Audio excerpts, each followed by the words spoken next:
Hello students, कैसे हैं आप लोग। In this video of revision series we will cover 4 questions of work, power, energy and centre of mass. Start करने से पहले please like, subscribe the channel and don't forget to hit the bell icon so that you are notified when I upload a new video. With the help of revision series videos, you can do a quick and efficient revision of high-level problems for IIT JEE Mains, Advanced, for Physics Olympiad, KVPY, NEET. So let's start. Question number 1. A disc slides without friction up a hill of height h, whose profile depends on only x coordinate. At the bottom, the disc has the velocity v1, whose direction forms the angle alpha 1 with the x-axis. Find the direction of motion of the disc after it reaches the top, that is, find cos of the angle alpha 2। मुझे cos alpha 2 ऊपर निकालना है जाके। तो question में diagram दिया हुआ है, ये z वर्टिकल एक्सिस है, x हॉरिजॉन्टल प्लेन में एक्सिस है, y अगेन हॉरिजॉन्टल प्लेन में एक्सिस है। लेफ्ट में जो डायग्राम दिख रहा है वो x वर्सेस z बना हुआ है, x कोऑर्डिनेट के साथ हाइट, और ये जो राइट में डायग्राम दिख रहा है आपको, ये x and y mutually perpendicular axis हैं, दोनों ही हॉरिजॉन्टल प्लेन में है, और x के साथ y का वेरिएशन दिया हुआ है। अगर मैं इसमें y को दिखाना चाहता हूँ तो कुछ ऐसे दिखा सकता हूँ पहले डायग्राम में कि ये y है ना, 3D में है, तुम सब लोग जानते हो 3D में इसी तरह ही दिखा पाएंगे। x and y horizontal and z is vertical. x1 से x2 ये आउट सरफेस है, ये उसमें राइज हो रहा है, कितनी हाइट का राइज हो रहा है, h हाइट, एंड अगेन यहाँ पे ऊपर चढ़ने के बाद ये फ्लैट सरफेस हो जाता है एक्स वाई प्लेन में, और शुरू में भी किस में है, ये X Y plane, means horizontal यहाँ पे भी और हॉरिजॉन्टल यहाँ पे भी, दोनों जगह हॉरिजॉन्टल हो जाता है बाद में जाके। तो हम कह सकते हैं जब तक ये इंक्लाइन पे चढ़ेगा, x1 से x2 कोऑर्डिनेट चेंज होगा, तब इसमें vz आएगा, z कंपोनेंट ऑफ वेलोसिटी होगा क्योंकि हाइट राइज हो रही है। एंड जब ये ऊपर चढ़ जाएगा, ये मतलब डिस्क यहाँ पे जब ऊपर चढ़ जाएगा तो बोल सकते हैं अगेन एक्स वाई प्लेन में वेलोसिटी हो जाएगा।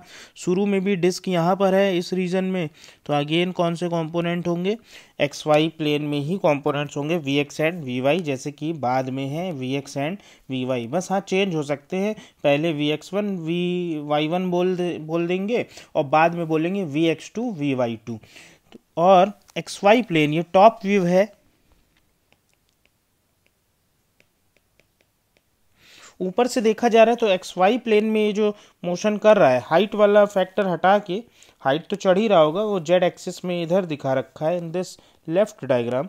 अगर हम राइट में देखें तो एक्स और वाई का जो चेंज होने का पैटर्न है, वो इनिशियल में एंगल दे रखा है वेलोसिटी का alpha 1 with x axis, and finally पूछा है एक्स के साथ angle alpha 2, and velocity v2 मैंने लिखी है, गिवन नहीं है, तो यहाँ पे दो अननोन है v2 एंड अल्फा 2, दोनों भी मालूम कर सकते हैं, और पूछा लेकिन अल्फा 2 है, तो हमारा जो मेन सॉल्विंग पॉइंट होगा कि अल्फा 2 मिल जाए।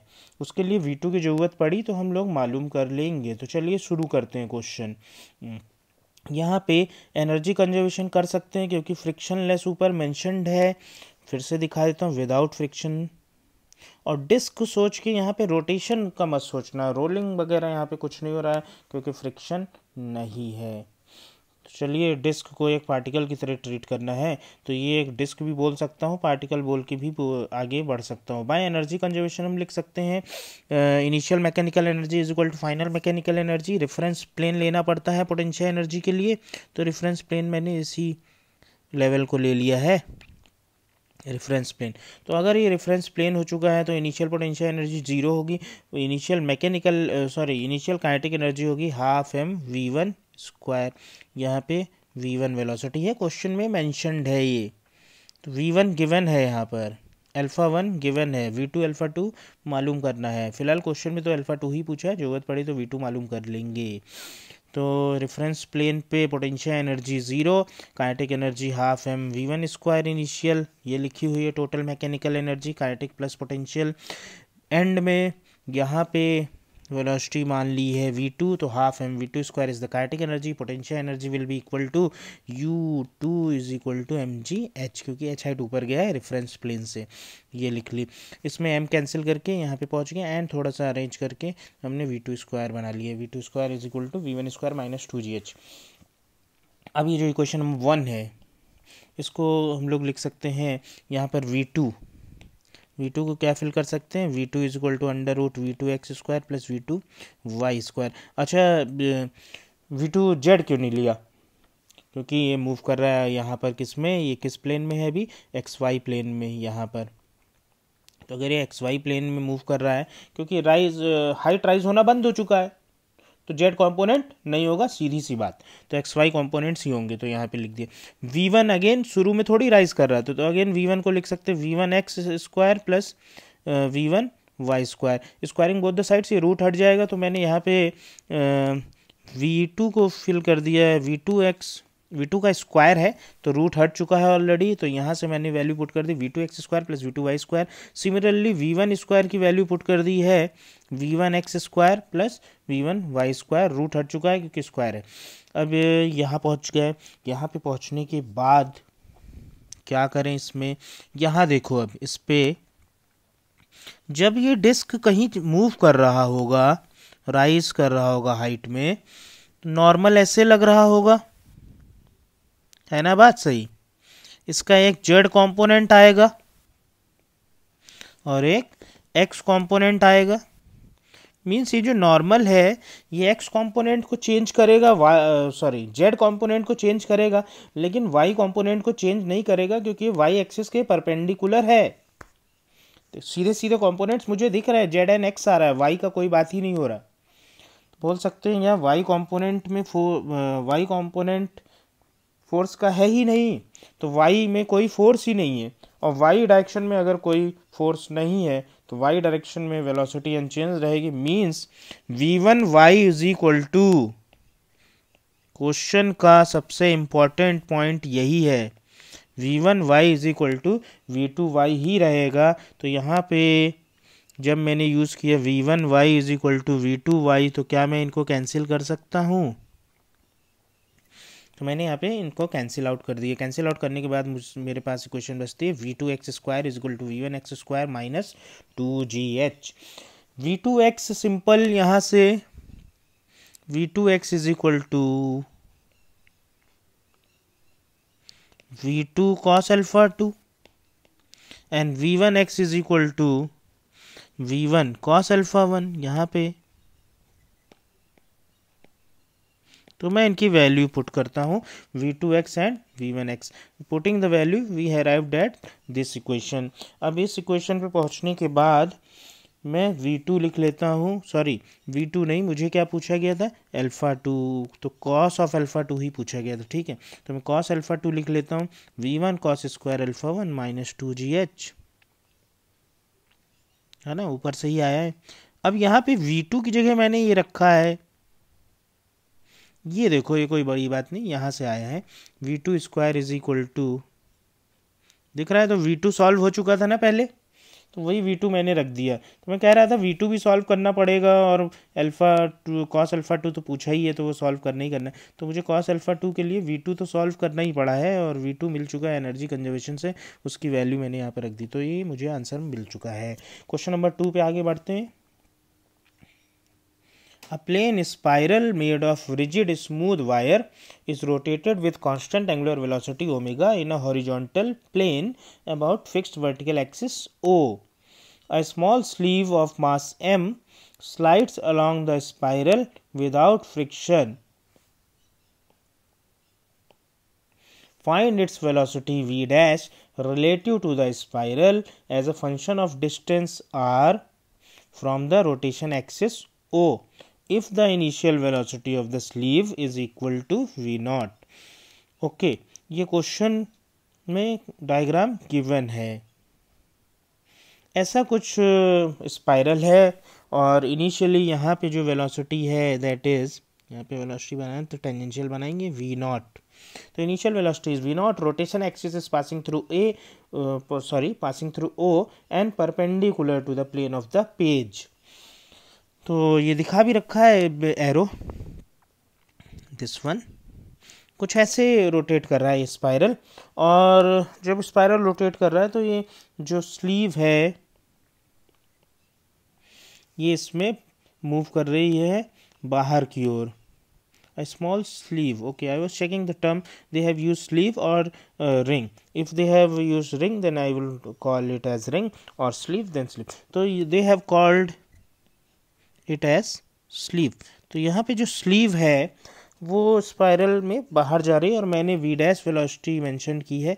This all is relative to spiral. Question में बोला है we have to solve relative to spiral, V dash relative to spiral ही निकालने को बोला है, तो पूरा क्वेश्चन रिलेटिव टू स्पाइरल ही सॉल्व करेंगे, नॉर्मल सी बात है। तो रिलेटिव टू स्पाइरल अगर हम मूवमेंट देखते हैं तो ये स्पाइरल में ऐसे घूमता हुआ इस तरह ऐसे मुझे स्लीव जाता हुआ दिखेगा, ठीक है। अब ये जब जा रहा होगा तो नॉर्मल रिएक्शन लग रहा होगा स्लीव और स्पाइरल के बीच। स्पाइरल वायर का बना हुआ है, नॉर्मल रिएक्शन एक्सर्ट करेगा। अच्छा, नॉर्मल रिएक्शन तो किसी भी पॉइंट पे, यहाँ पे जैसे मैं वेलोसिटी मान लेता हूँ v है, तो v के तो परपेंडिकुलर होगा नॉर्मल रिएक्शन ऑलवेज। तो मोमेंट मोशन के अगर परपेंडिकुलर होगा तो ये नॉर्मल रिएक्शन का वर्क तो यहाँ पर नहीं होगा। और ये पूरा हॉरिजॉन्टल प्लेन में फिगर है, मूवमेंट जो भी हो रहा है स्लीव का that is in horizontal plane, तो यहाँ पे mg का भी कोई वर्क नहीं होगा। तो वर्क किसका होगा? अगर मैं स्पाइरल के फ्रेम में बैठ के देखूंगा तो ये आउटवर्ड मूवमेंट हो रहा है। मैं बोल सकता हूँ किसी भी ट्रेजेक्टरी को कि वो बहुत सारे छोटे छोटे एलिमेंट्स में देखी जा सकती है, और हर एलिमेंट को हम सर्कल का आर्क मान सकते हैं। तो सेंट्रीफ्यूगल फोर्स लग रहा होगा, क्योंकि हम मान सकते हैं छोटे छोटे जो भी डिस्टेंसेस कवर होते हैं, जैसे यहाँ पे ये इसके कॉरस्पॉन्डिंग एक सर्कल बन जाएगा। ऐसे प्रोजेक्टाइल मोशन में पढ़ाते हैं, सर्कुलर मोशन में पढ़ते हैं अपन, तो ये एक रेडियस आ जाएगा। तो एक सेंट्रीफ्यूगल फोर्स लग रहा होगा। सेंटीपीटल यहाँ नहीं बोलेंगे, सेंट्रीफ्यूगल बोलूँगा। क्यों बोलूँगा पता है ना सेंट्रीफ्यूगल? ठीक है, सेंट्रीफ्यूगल इसलिए क्योंकि हम लोग रोटेटिंग फ्रेम पे ही बैठ के देख रहे हैं, तो क्या बोलना सही रहेगा? सेंट्रीफ्यूगल। तो सेंट्रीफ्यूगल फोर्स लगेगा और सेंट्रीफ्यूगल फोर्स ही यहाँ पे वर्क कर रहा होगा। और मैंने जैसे बताया mg नॉर्मल तो वर्क कर नहीं रहे, तो सेंट्रीफ्यूगल फोर्स यहाँ पे वर्क कर रहा होगा। और सेंट्रीपिटल फोर्स होता है mr ओमेगा स्क्वायर। तो देखो अब सॉल्व करते हैं। Work done is equal to change in kinetic energy, तो ये वही लिखा हुआ है। Final kinetic energy half m v dash square in the frame of spiral, initial is half m v not square. तो final minus initial taking half m common, और ये work done लिखेंगे। सेंट्रीफ्यूगल फोर्स का integration क्यों करना पड़ रहा है? इंटीग्रेशन इसलिए करना पड़ रहा है मुझे क्योंकि centrifugal force depends on R, और यहाँ आर बदल रहा है। तो आर अगर बदल रहा है तो मुझे यहाँ पे इंटीग्रेशन करना पड़ेगा। तो मैंने इंटीग्रेट किया है centrifugal force D W, centrifugal force का वर्क जो होगा F dot D R. F dot D R यहाँ पे सीधे एफ डी आर बन जाएगा। F is M R omega square. तो यहाँ पे देखो वही चीज़ मेंशन है, M R omega square dot D R, integrating from 0 to R, क्योंकि क्वेश्चन में दिया हुआ है जब ये आर दूरी पे पहुँचता है तब हमें वी डैश निकालनी है। तो 0 to R and v dash is final velocity, v naught is initial velocity. Integrating and solving we get v dash is equal to under root v naught square plus omega square r square. Next question पे बढ़ते हैं। A spaceship of mass m naught moves with constant velocity v naught in free space. To change the direction of motion, a reactive engine is started whose jet ejects fuel with velocity u perpendicular to the direction of motion relative to the spaceship. तो ये जो velocity है that is related to spaceship and it is perpendicular to the direction of motion of the jet. The engine stops when the spaceship's mass becomes small m. Find the angle alpha through which the spaceship changes its direction. तो question में बोला है कि spaceship है, मास उसका initial m0 है, वो चल रही है वेलोसिटी v0 से, फ्री स्पेस में, तो mg वगैरह कंसिडर नहीं करना है। To change the direction of motion, ऐसा एक्चुअल में होता भी है। स्पेसशिप कैसे डायरेक्शन ऑफ मोशन चेंज करेंगे, तो अपने परपेंडिकुलर एक जेट से फ्यूल इजेक्ट करते हैं। तो पूरी कहानी इसमें लिखी हुई है। Reactive engine is started whose jet ejects fuel with velocity u perpendicular to the direction of motion relative to the spaceship. अब उसकी वजह से थ्रस्ट फोर्स लगता है। थ्रस्ट फोर्स प्रोवाइड करता है सेंटीपिटल फोर्स। सेंटीपिटल कैसे बोला, क्योंकि जो भी थ्रस्ट फोर्स लगेगा वो u रिलेटिव के अपोजिट लगेगा।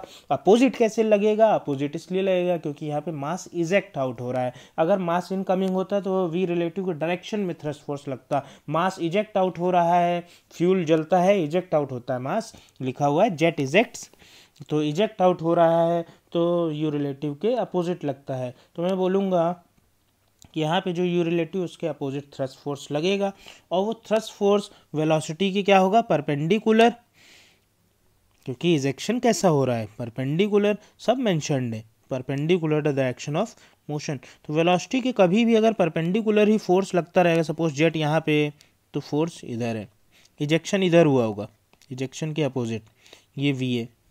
फिर थोड़ा सा भाई वी एफ फोर्स लगा, इधर कहीं सेंटर बन जाएगा, तो थोड़ा सा टर्न हुआ, सपोज यहाँ पे आ गया, ठीक है। अब ये फोर्स वर्क तो कर नहीं सकता क्योंकि it is perpendicular to v, तो अगेन v कांस्टेंट मेंटेन रहेगी। अब अभी भी इजेक्शन हो रहा है u से परपेंडिकुलर डायरेक्शन में, तो फोर्स भी इधर लगेगा, अगेन ये क्या बन जाएगा, सेंटीपिटल फोर्स, ठीक है, समझ में आ रहा है। तो परपेंडिकुलर हमेशा फोर्स लग रहा होगा, थ्रस्ट फोर्स, तो ये क्या परफॉर्म कर रहा होगा, सर्कुलर मोशन। तो सर ये सॉल्व करते हैं आगे। तो देखो ट्रेजेक्ट्री यहाँ पे दिखा रखी है, it is a circle, thrust force दिखा रखा है u रिलेटिव के अपोजिट। थ्रस्ट फोर्स होता कितना है बेटा, u रिलेटिव dm/dt, ये मैग्नीट्यूड होता है, और dm/dt यहाँ पे नेगेटिव है इसलिए माइनस साइन लिखा है, minus you relative dm/dt, u relative is u, इसलिए यहाँ पे रिलेटिव जैसा कोई जिक्र नहीं दिख रहा है, is equal to centripetal force. Thrust force यहाँ का क्या प्रोवाइड कर रहा होगा, सेंटीपिटल फोर्स, सब समझा रखा था ना। यहाँ पर ये सेंटर है, सेंटर की ओर लगने वाला फोर्स क्या बनता है, सेंटीपिटल। तो mv²/r is the value of centripetal force, ठीक है। अच्छा v0 कांस्टेंट रहेगा, ऑलरेडी एक्सप्लेन्ड कि ये थ्रस्ट फोर्स सेंटीपिटल है, सो वर्क नहीं कर पाएगा, तो v0 क्या रहेगी, कांस्टेंट। तो mv0² radius r। Now rearranging it in the proper form, v0 dt पूरा अरेंज कर लिया upon r is equal to -u/v0 dm/m। अब इस तरह अरेंज क्यों किया, इसका रीज़न है, अरेंज नहीं भी करोगे, सेम स्टेप्स फॉलो करो, बट थोड़ा अलग तरीके से चलोगे तब भी सॉल्व हो जाएगा। मैं इसी तरीके से समझा देता हूँ। v0 dt जो है वो dt टाइम में स्मॉल डिस्प्लेसमेंट होगा, ये दिख रहा है यहाँ पर। तो v0 dt is small displacement, r is radius.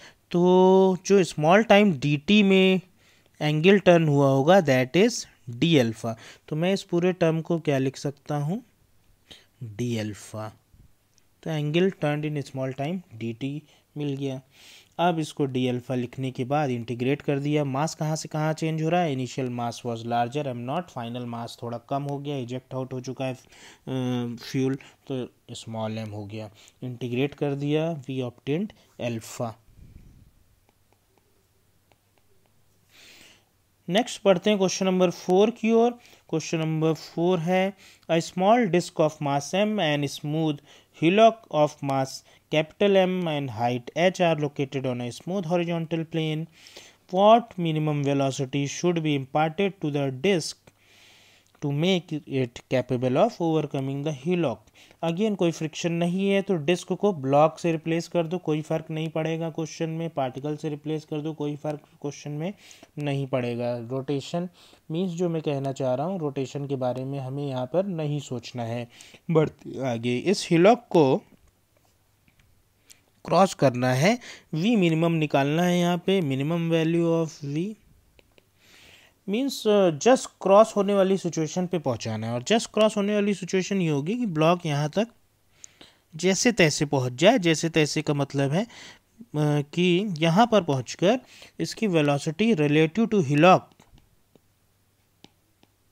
क्या हो जाए, 0। कम से कम पहुँचे तो सही, और अगर पहुँच गए फिर आगे मोशन हो जाएगा, क्योंकि नीचे उतरना तो अपने आप उतर सकता है। ऊपर चढ़ाने के लिए हमें यहाँ पे वी मिनिमम ऐसा सेट करना पड़ेगा कि ताकि ये हाइट एच तक पहुँच सके इस पे जस्ट।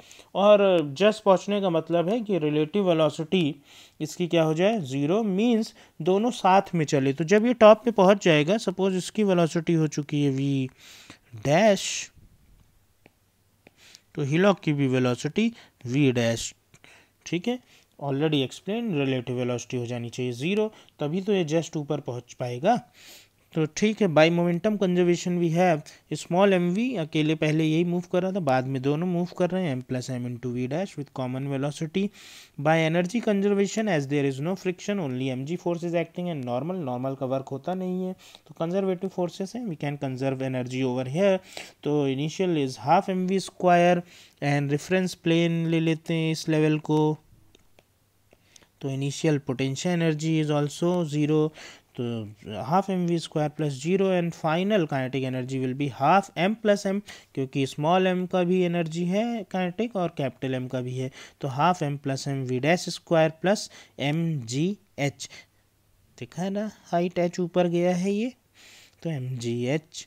इसको सॉल्व कर लेते हैं, वी डैश की वैल्यू रख दूंगा यहाँ पर, नेक्स्ट यहाँ पर पहुँच जाएंगे, थोड़ा सा और सॉल्व कर लेंगे, we will obtain V as under root two 1 plus M by M into G H.